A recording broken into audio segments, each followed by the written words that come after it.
Na vida não vale tanto o que temos, nem tanto importa o que somos.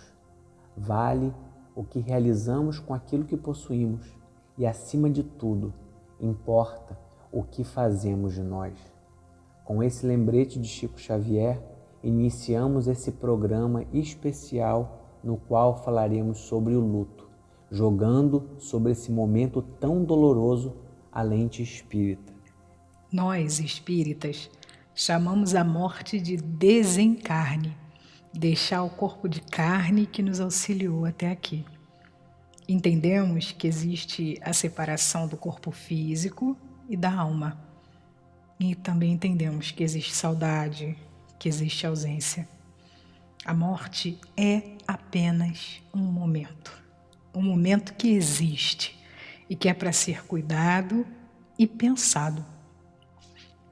Para o Espiritismo, o que não existe é a finitude da existência.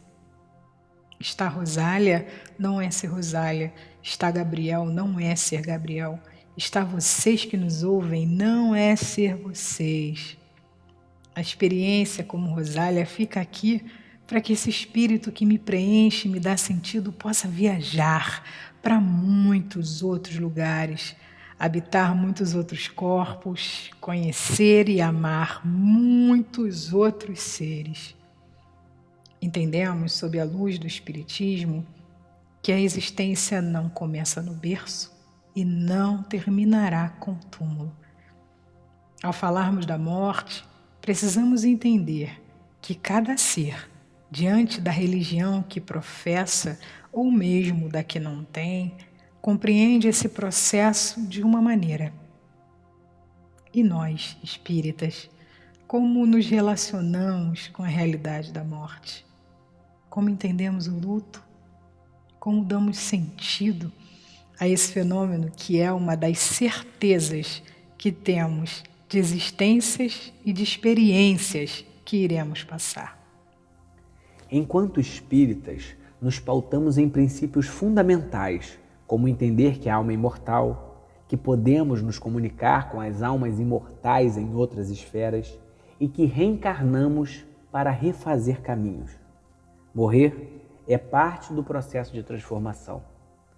Para nos ajudar a entender a relação com a realidade da morte e a busca pela compreensão dos sentidos e dos rituais, como a vivência do luto, contamos com o auxílio da doutora Margarida Flávia, médica com experiência como socorrista do Corpo de Bombeiros e intensivista em CTIs da rede pública e privada e atualmente está como homeopata atuando, Ana Carolina, assistente social, Pablo Melo, esse mesmo que você está imaginando, psicólogo e um dos integrantes do Lente Espírita que sempre aparece por aqui, Gabi Zola, que já esteve com a gente na série O Fluxo das Emoções, especialista em cuidados paliativos, e Sandro Neves, que esteve conosco no último episódio, Quando o Mal Não Nos Arrasta, que é psicólogo.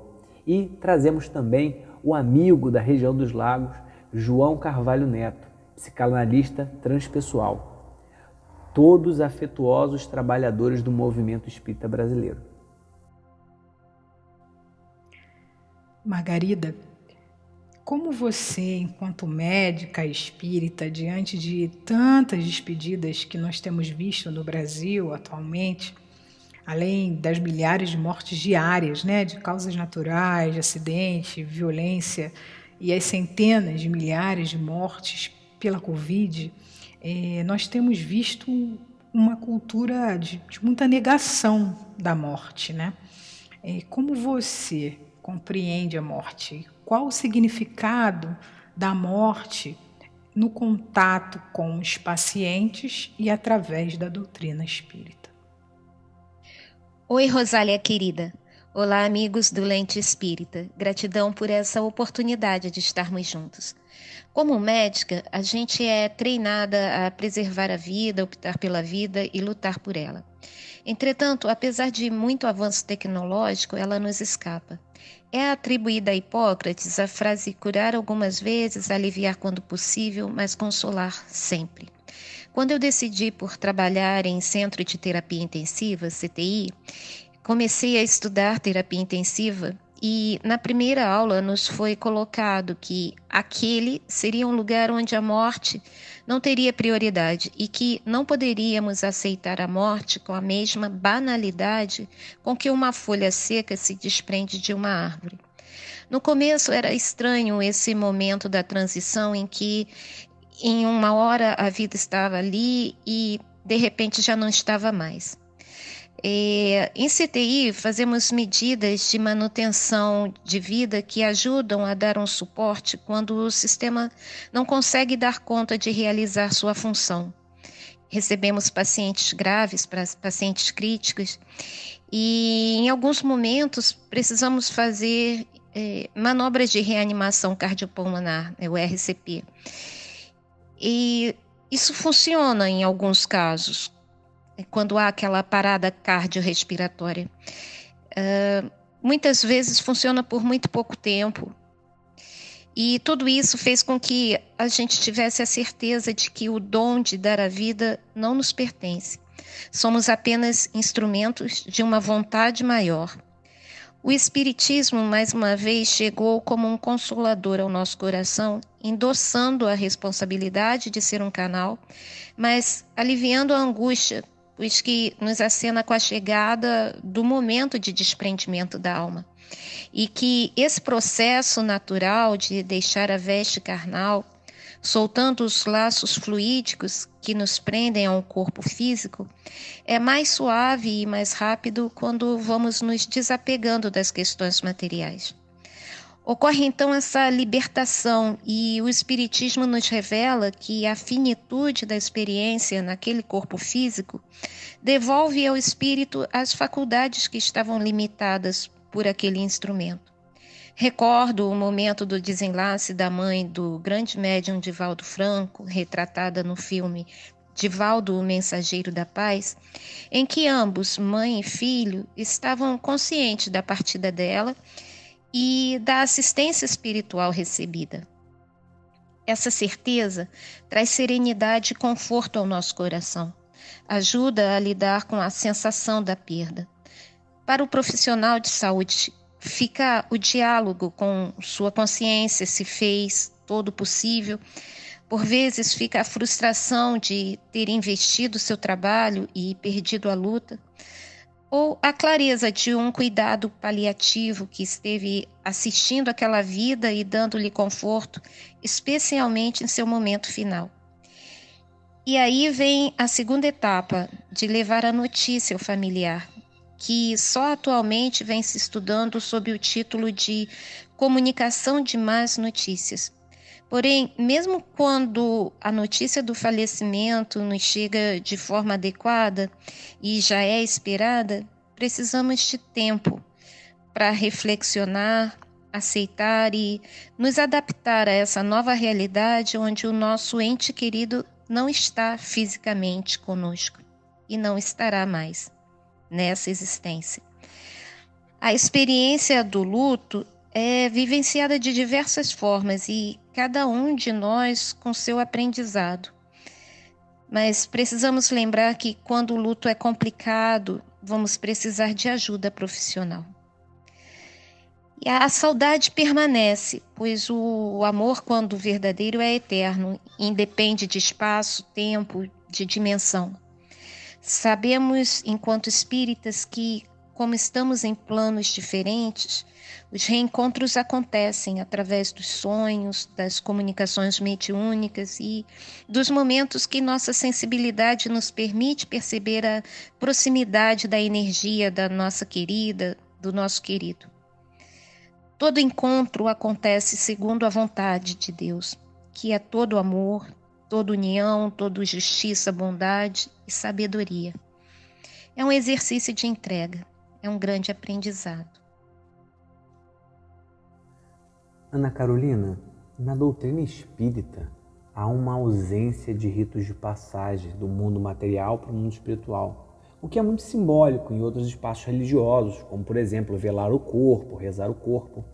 Na lida das atividades de um hospital, especialmente nesses tempos de pandemia, a morte é um fato presente. Como se dá a comunicação do desencarne de um paciente aos seus familiares?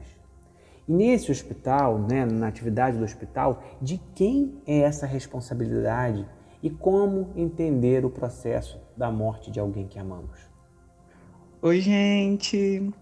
Primeiramente, eu agradeço o convite, eu espero que poder contribuir um pouquinho nesse tema que é tão sensível e tão importante. Bom, para começar, acho que nós podemos falar sobre esse cuidado de informar a partida dos entes queridos. Apesar de estarmos vivendo esse contexto atual, pandêmico, diante da partida de tantas pessoas, é importante a gente frisar aqui que esse cuidado de comunicar o óbito aos familiares não se constitui como competência profissional de assistentes sociais, já mesmo anteriormente à pandemia. Isso porque essa comunicação ela deve ser realizada por profissionais qualificados da equipe que tenham conhecimentos específicos da causa-morte daquela pessoa, que saibam informar detalhes, que saibam especificar as dúvidas, enfim, os esclarecimentos para a família.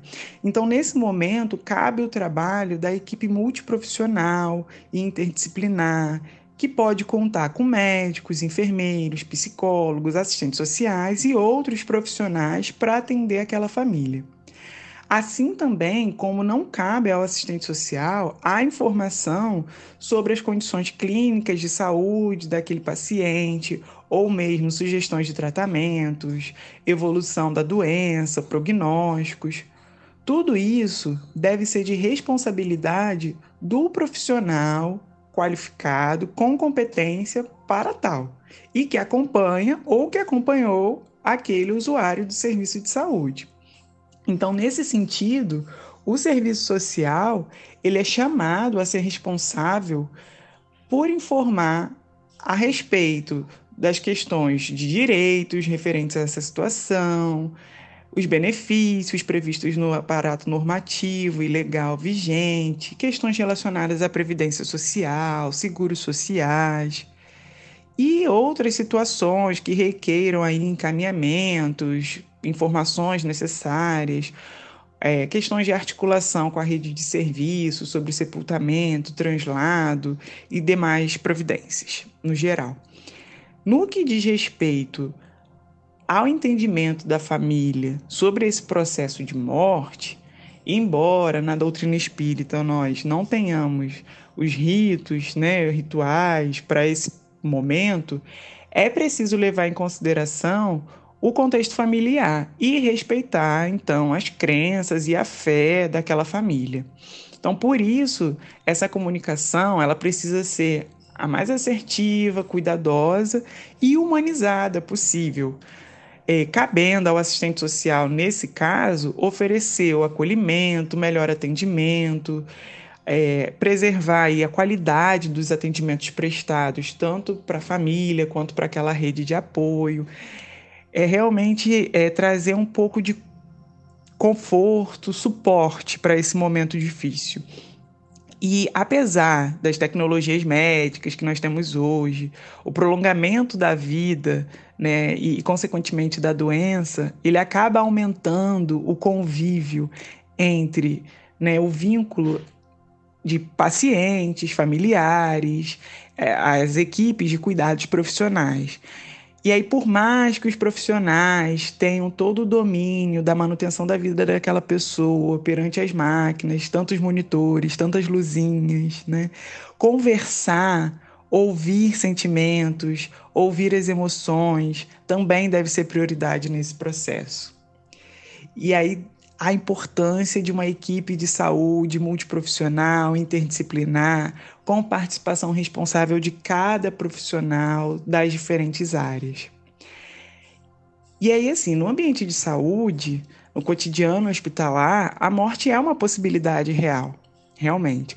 No entanto, a realidade da morte, ela pode ser algo complexo, tanto para aquela pessoa que está com a enfermidade, quanto para os seus cuidadores, para os seus familiares, para a sua rede de apoio. Então é importante a gente lembrar que nós somos individualidades, que passam por diferentes experiências e que podem reagir de modos diferentes quando submetidos às mesmas experiências. Como exemplo, o desencarne de uma pessoa querida. Então é importante a gente saber, nesse caso, lidar e respeitar, né, os limites aí dos sentimentos e as emoções das pessoas.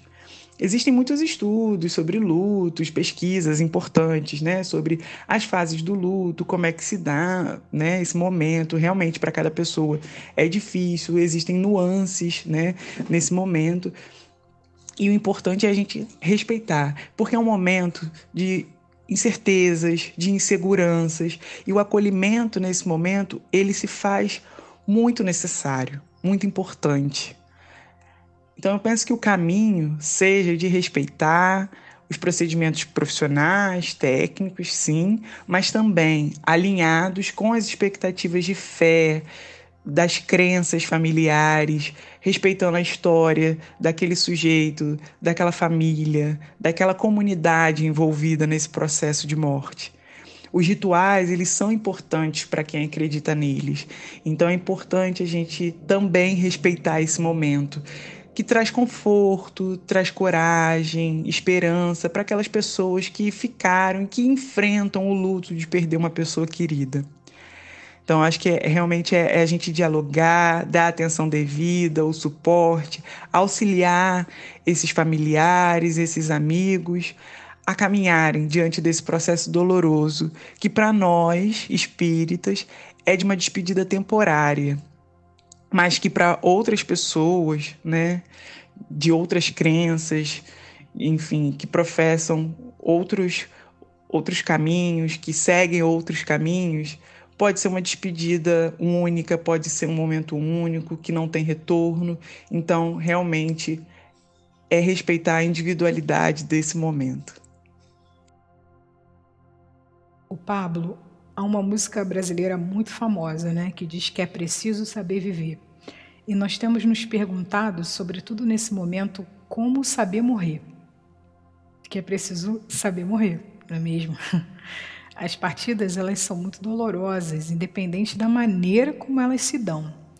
Existem muitas narrativas no mundo espiritual, há uma vasta bibliografia espírita, mas talvez as crianças sejam para nós assim o grande livro especial, né, para que nós entendamos como é saber viver. Elas vivem cada dia como se fosse único, bebem quando tem sede, comem quando tem fome, choram quando sente dor e param de chorar quando seus pais beijam seus machucados, por exemplo, né? Aquele amor que chega e é curativo. Crianças sabem viver. Como se dá esse processo da morte na idade terrena infantil? Crianças têm medo da morte? Como lidar com a morte de crianças? É muito importante, né? É muito importante a gente saber viver e saber morrer também. Mas é essencial a gente ter consciência de que esses são momentos que vão chegar sempre. Não tem para onde correr, né? Milhares de pessoas estão nascendo e estão morrendo todo dia. É algo assim muito comum e que sempre existiu. Mas mesmo assim, são momentos que são mais marcantes, né? São os momentos mais marcantes que um ser humano pode ter na sua existência, que é aquele do início, quando nasce, e quando morre, né? Então são pontas, eu gosto de pensar assim, né? Que são pontas de uma vivência. Eu, como o Pablo, nasci um dia e vou morrer um dia. Então, quando a gente observa uma criança que aparentemente está aproveitando ali ao máximo aquele momento da sua vida, ela, para a visão de outra criança que está ali com ela, está só vivendo um momento ali, né? Então ela está sabendo viver, mas na visão de outra criança é só mais um momento. A gente que está achando que era assim que tinha que viver. E é engraçado que, se a gente pensar Se fosse mesmo, se fosse mesmo esse momento, as crianças sabem viver, a gente vai viver sem se preocupar com boleto para pagar, conta de luz, sem nada. É por isso que a gente vai ver aqueles adultos que ficam nesse momento de criança, não vão para frente. A gente acha ridículo, né? A gente acha esses adultos ridículos, que é aquele cara já velho tentando ser criança, né? Esses momentos passaram, não existem mais esses momentos. O que foi, foi. A gente não pode ficar apegado ali. Então, criança não tem medo da morte, até que isso vai se tornando mais, como é que eu vou dizer, nítido para ela. Ela ainda não viveu nenhum momento de morte nessa vida dela, ela não tem. Então, conforme ela vai vendo pessoas partirem, isso vai fazendo parte da vida dela ali, na sua vida, né? Então, assim como os adultos não têm noção do que é ser pai enquanto não tem um filho, não é verdade? O Gabriel aí, ele tem um filho. Eu não tenho a noção. Eu posso saber o que eu quero como pai, o que eu acho que eu vou ser como pai, mas eu não sou pai ainda. Então, eu não tenho a mesma vivência que o Gabriel tem, né? Então, lidar com esses momentos sempre vão gerar muitas marcas em nós, seja um nascimento ou seja uma morte. Mas não podemos deixar de pensar que esses momentos, e eu estou falando muito, frisando bastante essas palavras, momentos, eles podem ser percebidos e sentidos de modos diferentes. A pessoa ou o espírito que está do lado de lá, ele vai receber o seu ente querido, que para nós morreu, ele vai receber lá com muita alegria.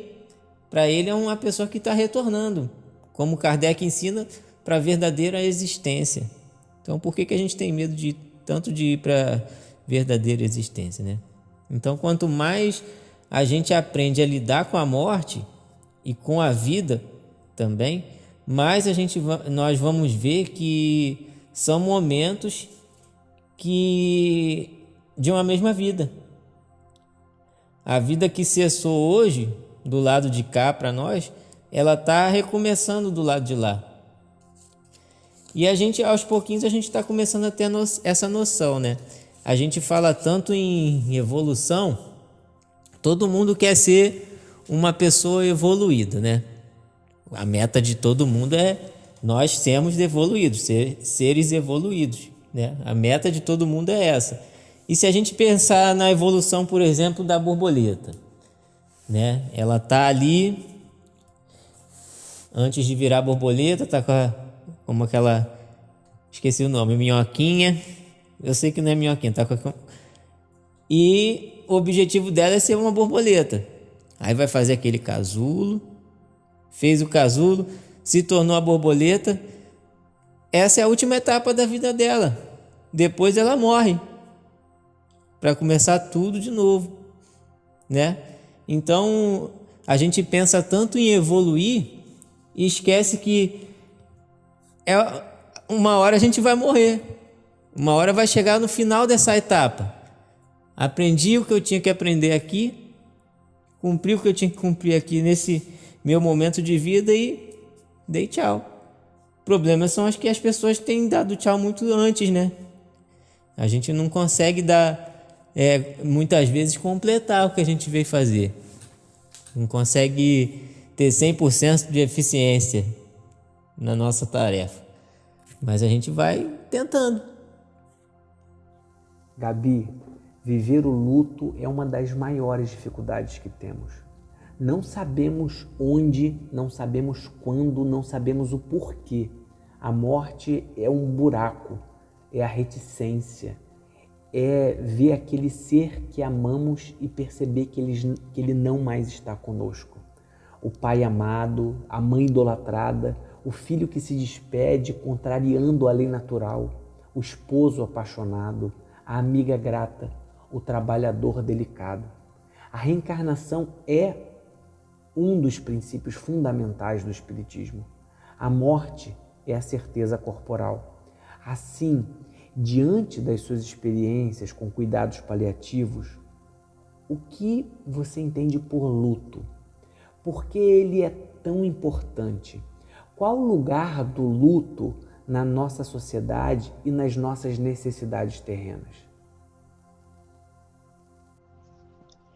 Bom, a história da morte é a única história que talvez não tenha fim. Na Idade da Pedra, nós morríamos assassinados por bichos ou outras tribos, não prevíamos a morte, né? Com o tempo, nos tornamos sedentários e começamos a buscar formas de prever a morte. A maneira como fomos lidando para prever, controlar e administrar a nossa morte fundou a nossa civilização. Luto vem do latim lucto e significa um sentimento profundo de tristeza e pesar pela morte de alguém. O luto é um conjunto de reações a uma perda significativa e ele tem diferentes formas de expressões, inclusive em cada cultura.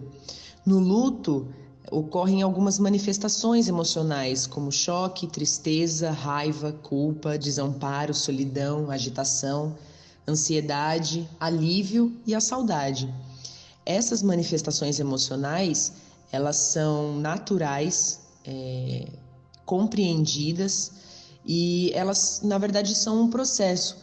Algumas pessoas vão ter essas manifestações emocionais, essas reações ao luto, às vezes uma, duas, ou dentro de um processo todas elas. O processo do luto, ele é algo natural e importante, até mesmo para a nossa formação emocional, psíquica, e importante se ter um acompanhamento, inclusive profissional em muitos casos, mas a gente precisa entender que o processo do luto ele é importante. Até 1 ano, esse processo do luto está saudável. Depois de 1 ano que os profissionais começam a colocar esse luto como um sofrimento patológico, né? E aí sim a gente precisa ter algumas intervenções um pouco mais específicas, mas no geral o luto ele é um processo natural e importante para todo ser humano.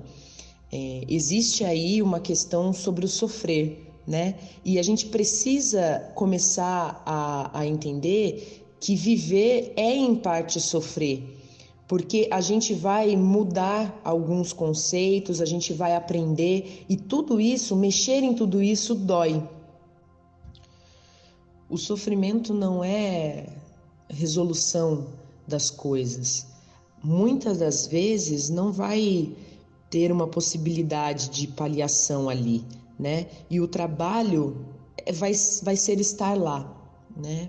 Se colocar, estar à disposição para esse sofrimento, porque ele é importante e a pessoa precisa sentir isso. A inabilidade de criar uma resposta, de inventar uma resposta, inviabiliza a existência. Uma existência livre e feliz é uma existência onde está preservada a habilidade de escutar quais são as perguntas que o sofrimento faz e de criar respostas. As respostas não precisam ser rápidas, né? Podemos inventar essas respostas a vida inteira e ter uma vida inteira criativa, porque o sofrimento ele é real, ele está aqui e a gente precisa aceitar, conviver e ressignificar todo esse processo.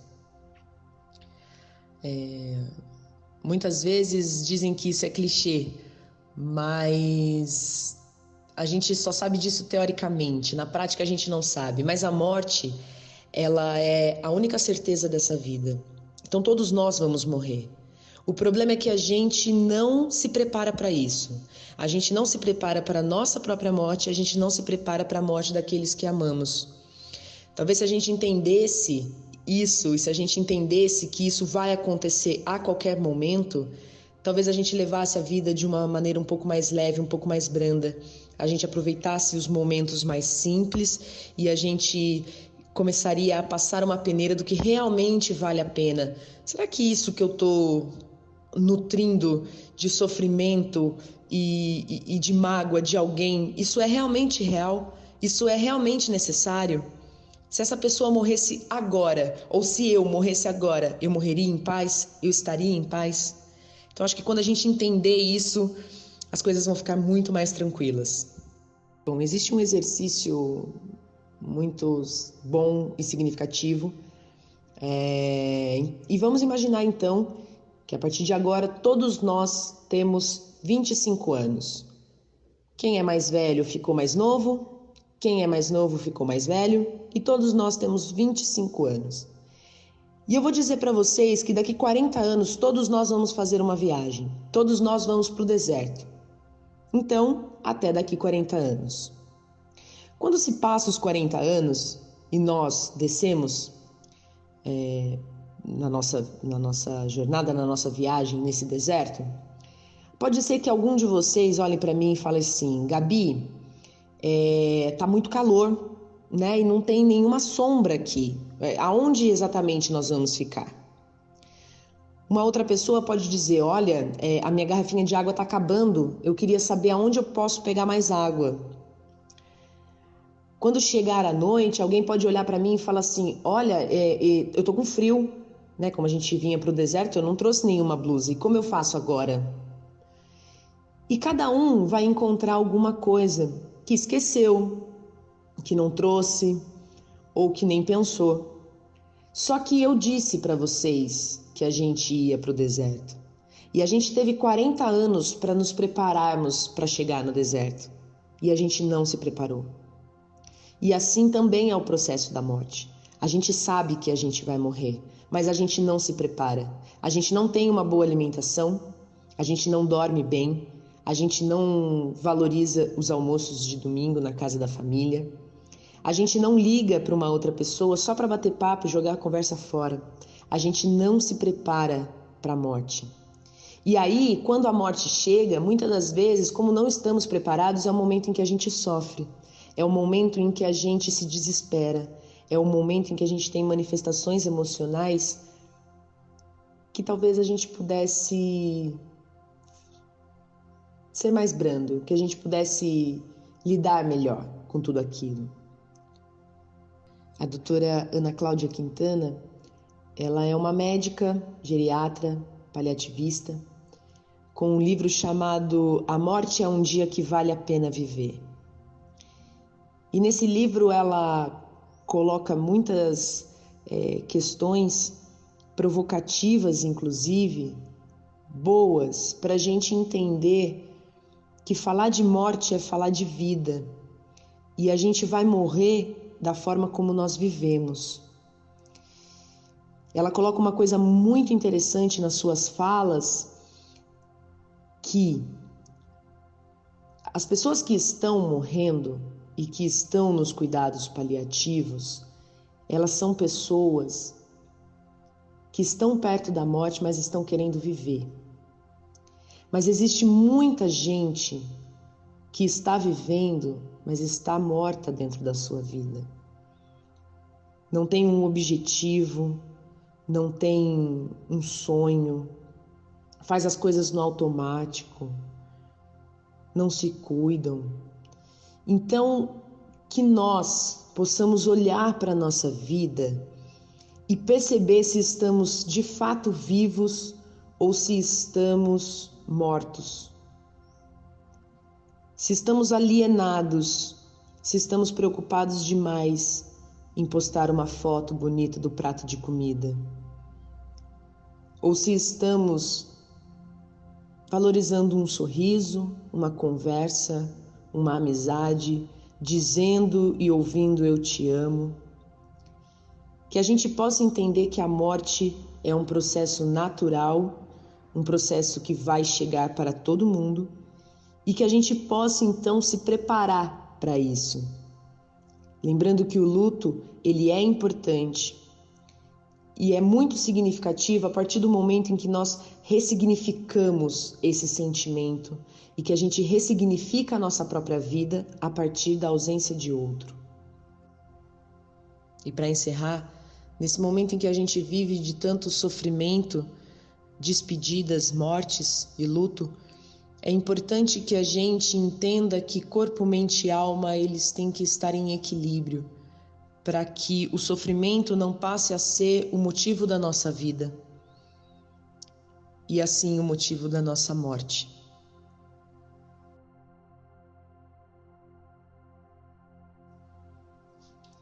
Existe uma frase muito linda que eu aprendi com os cuidados paliativos, que é: enquanto uma pessoa que partiu for lembrada por uma pessoa que ficou, ela vai continuar viva. Porque as memórias, as lembranças, isso não vai se perder. O corpo físico pode sim se despedir, a gente vai sentir saudade, vai ter a dor da ausência, mas isso não significa que essa pessoa morreu, porque a gente vai lembrar, pensar ou sentir essa pessoa. Então, enquanto uma pessoa encarnada, ela lembrar de uma pessoa que já partiu, significa que essa pessoa ainda está viva. A partir do momento em que a última pessoa na Terra lembrar dessa pessoa e aí não se lembrar mais, então assim essa pessoa pode-se dizer que morreu. Então que a gente se lembre também das pessoas que partiram, que a gente vibre, que a gente possa sorrir mesmo na dor e na lágrima, que a gente possa ressignificar o luto e a morte, que a gente não se cobre, porque não é um processo na prática tão simples, por sermos imperfeitos, por termos necessidades materiais ainda, mas que a gente se lembre que muito do nosso sofrimento é porque a gente não se prepara nem para o luto e nem para a morte. Sandro, através da psicologia, nós entendemos que o luto é um processo que se inicia na mente da gente. Todo mundo que perdeu um ente querido passa por esse processo. O luto começa nesse processo de vínculo carnal rompido, né? E causa muito sofrimento. Nós sofremos muito porque não nos vemos mais nos olhos das pessoas que nós amamos, né? Porque não ouvimos mais os nossos amores que partiram para um outro plano. Nós não temos essa experiência sensorial. A psicologia, ela também nos ensina que o primeiro ano ele é geralmente mais crítico, porque nós vamos passar por datas muito importantes sem os nossos amores, como a Gabi muito bem destacou para nós, né? A presença da ausência é muitas vezes insuportável.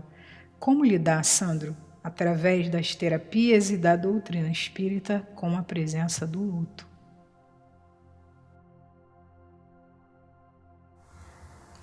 Bom, o luto, ele reflete a forma como nós amamos hoje, a nossa capacidade de amar. Nós ainda não somos capazes de expressar um amor universal e incondicional. O nosso amor, ele tem restrições, ele não é o universal, ele está restrito àqueles que são nossos, àqueles que a gente se identifica. O meu filho, a minha família, a minha mãe, a minha esposa, o meu marido, a minha pátria, a minha espécie. E todos aqueles que não estão dentro desse círculo, portanto, eles não estão recebendo o nosso amor, são desprezados ou enfim, a gente acaba tendo uma certa indiferença a eles. Então, quando eu falo de o meu filho e as outras crianças, eu colocaria aqui a pergunta se não é algum tipo de corrupção ou egoísmo eu ter uma dedicação imensa para o meu filho e nem tão grande assim, ou melhor, muito menor para as outras crianças. Não seria um tipo de corrupção que acontece, né, na nossa espécie hoje?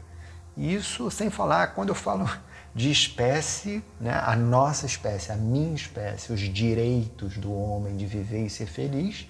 E aí eu lembro que os animais, eles são usados para refeição, E a maioria das pessoas se alimentam de carne em todas as refeições, muito mais do que preconiza a Organização Mundial da Saúde, e isso são as outras espécies que estão sendo usadas de uma maneira, vamos dizer assim, pouco amorosa. Então, a nossa forma de amor, ela dentro dela em si mesma, ela já está incluída ali o luto nesse pacote. O luto começa quando nós começamos a amar desse jeito. Ele já é a consequência natural desse processo, uma vez que nós vivemos num mundo impermanente. Então a gente entende, né, que a nossa vida é uma sequência de identificação, apego e perda. Identificação, apego e perda. Né? Se é identificação, quer dizer que é aquilo que eu considero que faz parte de mim. Então eu poderia dizer que o egoísta, o egocêntrico, que somos todos nós acabamos amando a nós mesmos através do outro. Né? Talvez não tão duro assim, mas um pouco assim. Por isso o luto ele faz parte, um desdobramento desse amor que ainda não é o amor, como ele deve ser. Mas isso faz parte do nosso processo evolutivo, do nosso momento. Então, o luto acaba fazendo parte da nossa vida. A psicologia ela pode ajudar, sim, principalmente a psicologia mais moderna, que são as terapias baseadas em mindfulness, que já se desdobraram em vários tipos de terapia, que são chamadas, entre outras coisas, de terapias também de aceitação, que é uma forma de terapia que nos ensina a não criar resistência mental aos estados emocionais que não vão sumir porque nós criamos resistência emocional, muito pelo contrário, é aí que eles tomam força. Eu vou usar aqui a metáfora de uma pessoa que não sabe nadar, está no meio de uma piscina. Ela não deve criar resistência ali naquele momento. O que ela deve fazer? Ela quer sair imediatamente daquela situação, mas não pode, não pelo menos imediatamente. E o pior que ela pode fazer é criar uma resistência, é tentar sair dali na base da insistência e da força. Ela vai tornar aquele meio ainda mais hostil.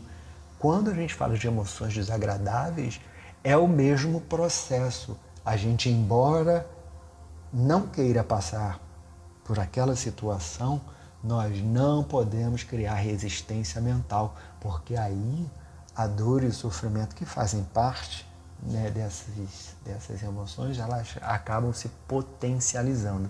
Então isso é muito importante. E uma maneira de não criar essa resistência mental é aumentar a conexão com o próprio corpo e sentir as sensações que aquele sentimento está produzindo no corpo e não no pensamento. Pensamento a gente sabe alimentar muito bem, né? Só que quando a gente alimenta o pensamento, ele alimenta essa resistência mental. Só que todo sentimento e toda emoção, ela tem também uma contrapartida no corpo, no organismo.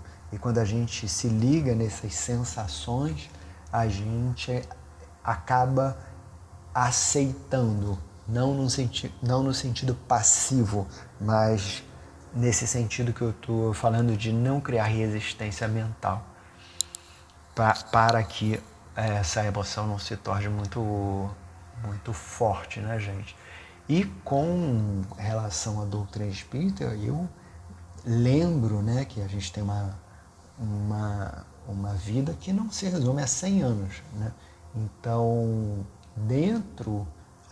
olhando para a gente, dentro da nossa condição espiritual nesse momento, eu lembro que nós somos ainda imaturos espiritualmente, crianças espirituais, embora a gente seja adultos da espécie humana, né? São diferentes. A gente sabe como se comportar em meios sociais, porque nós somos adultos da espécie humana.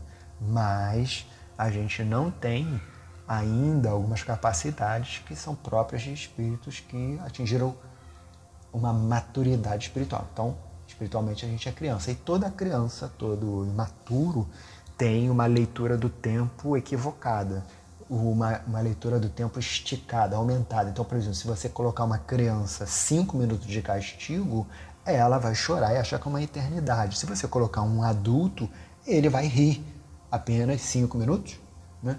Agora, dentro da nossa vida aqui, é o mesmo sentido, né? 100 anos que a gente vive aqui é um momento, é um dia da nossa vida espiritual. Isso quer dizer que a gente vai reencontrar todas as pessoas que a gente ama e vai aprender a conviver, e vai conviver com elas. Porém, a gente precisa antes aprender a conviver, aprender a respeitar a diferença de opiniões, diferença das espécies, diferença da forma como as pessoas se expressam, enfim, de todos os tipos de diferença.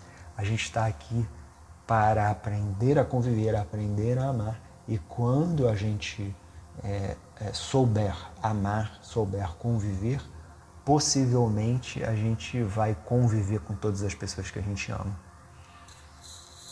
Nós gostaríamos de finalizar o podcast agradecendo a cada amigo, a cada colaboração e também pedindo para que cada amigo que nos ouve a viver o processo da morte e do luto.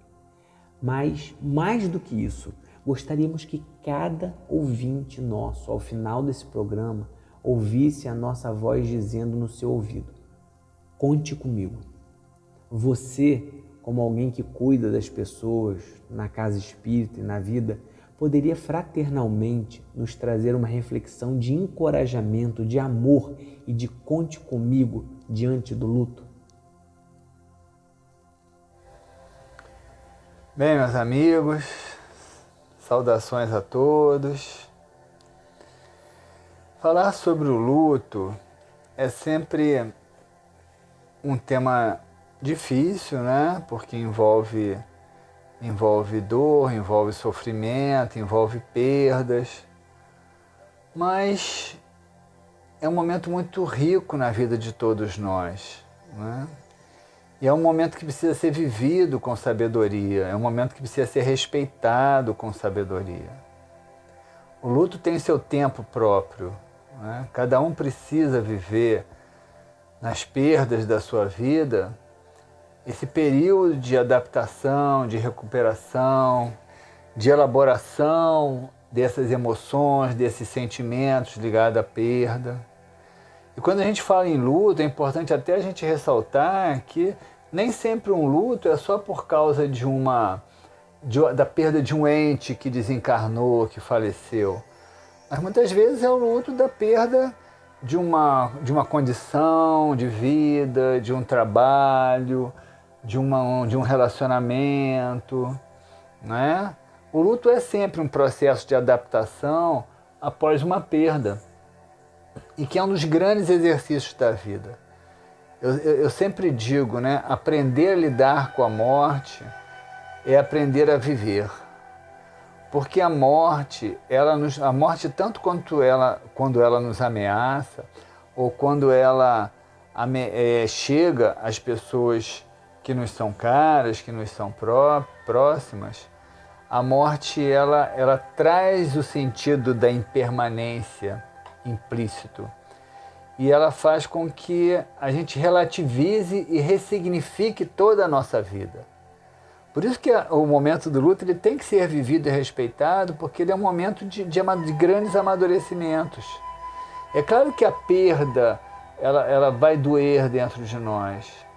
E é claro que a percepção da espiritualidade, a percepção da imortalidade da alma, ela é muito reconfortante, porque nos traz a certeza da continuidade da vida, nos faz perceber que no pós-morte aquele ente amado está sendo amparado, está sendo acolhido, e que existe um reencontro futuro, né, que nos aguarda. Mas é importante que no momento do luto, que a gente está vivendo o nosso luto, a gente também aproveite essa grande experiência, essa grande lição que a vida nos traz, ressignificando todas as nossas relações com as coisas desse mundo material, com as quais muitas vezes nós nos apegamos como se elas fossem definitivas, como se elas fossem eternas. E aí vem a morte e diz assim, não, tudo pode acabar, tudo vai acabar um dia, tudo pode acabar ao longo da sua vida de maneira gradativa ou num ponto final quando a morte chega. E aí você começa a se desapegar, né? O desapego é um grande avanço para a pacificação da nossa alma. Porque o apego às coisas do mundo material nos traz o medo, né? O medo permanente da perda. E quando você se desapega, quando você entende e aceita a morte como um processo natural da sua vida, por mais que ela vá envolver tristeza e dor, mas como um processo natural, e você aceita a morte, e você exercita o seu desapego, você começa a sentir menos medo de viver, menos medo de perder, entendeu? E você se torna uma pessoa mais plena, mais feliz, vivendo totalmente o presente. Então, assim, o meu recado para os companheiros aí que estão vivendo situações de luto é que o luto precisa ser vivido, ele precisa ser respeitado, ele não tem um tempo certo, ele pode durar 2 meses, 3 meses, 1 ano, mas ele precisa ser vivido. Eu já tive pacientes que chegaram para mim depois de uma perda de um marido, 3, 4 meses depois, e disseram que estavam bem, e eu via que não estava. E 1 ano depois eles deprimiam, porque não viveram o luto na hora que tinha que ser vivido. Então é para sentir dor, é para sentir saudade, mas é para a gente tentar não se desesperar e aprender com essa experiência, que é uma experiência muito rica para todos nós. Na certeza, acima de tudo, que diante das convicções que a realidade do mundo espiritual nos traz, as separações são transitórias, elas não são definitivas nem permanentes. Elas podem ser definitivas até do ponto de vista dessa vida, mas na continuidade da transcendência, cedo ou tarde, os nossos reencontros com as pessoas que amamos voltarão a acontecer. Que vocês possam ter paz, que vocês possam viver esses momentos com sabedoria e que a luz de nosso grande amigo, de nosso grande mestre Jesus, nos ajude nessas horas tão difíceis de nossas vidas. Saudações a todos. E é isso aí, pessoal. Chegamos ao fim de mais um episódio, agradecendo vocês por estarem aqui com a gente, trabalhando ativamente conosco no Lente Espírita. Se esse programa chega a outros lugares, é porque vocês que nos ouvem falam assim, escuta isso aqui, olha isso aqui, vou mandar para você, escuta esse episódio. E esses relatos chegam até a gente com muita alegria no coração, muita alegria mesmo. E esse episódio especial é um dos nossos movimentos de tentativa de ser uma contribuição para esse momento tão difícil que a gente vive. Internamente, no Lente, a gente fala assim, cara, o que a gente faz num momento como esse? Como é que a gente consegue ajudar a participar ativamente? A gente tem tentado de todas as formas, pessoal. E a gente sabe que a reflexão sobre o luto é uma delas. Muitas e muitas famílias estão passando por esse momento, especialmente frente à Covid. A minha família é uma delas e agradeço a cada uma das vozes que se manifestaram aqui com um abraço, com uma acolhida ao nosso coração. Sinta-se também abraçado, chore com a gente o nosso choro desse momento, porque não é um momento onde a gente possa ser indiferente às dores uns dos outros. Precisamos uns dos outros e que a nossa fé e que o nosso amor e que a nossa doutrina nos alimente e nós, com essa fé vivificada, alimentamos uns aos outros. Deixei fluir o vosso amor, a vossa luz, a vossa caridade, a vossa solidariedade. Existem pessoas precisando à volta da gente, existem pessoas precisando muito próximas a gente e talvez aonde a gente nem imagine que a nossa voz possa chegar, onde a gente nem imagine que o nosso recurso pode chegar. Existem movimentos que estão precisando de cada um de nós, galera. Que a gente se mobilize dentro das nossas possibilidades. Esse episódio é mais um do que nós do Lente conseguimos fazer para esse momento que vivemos. Espero que tenha sido legal, espero que tenha sido muito bom para vocês, como foi para a gente. Um beijo no coração de vocês, fiquem com Deus e até o próximo Lente Espírita. Meus amigos, muito, muito, muito obrigada. Que bom estar aqui experienciando mais esse aprendizado grandioso e amoroso com vocês. Até o próximo Lente Espírita, se Deus quiser.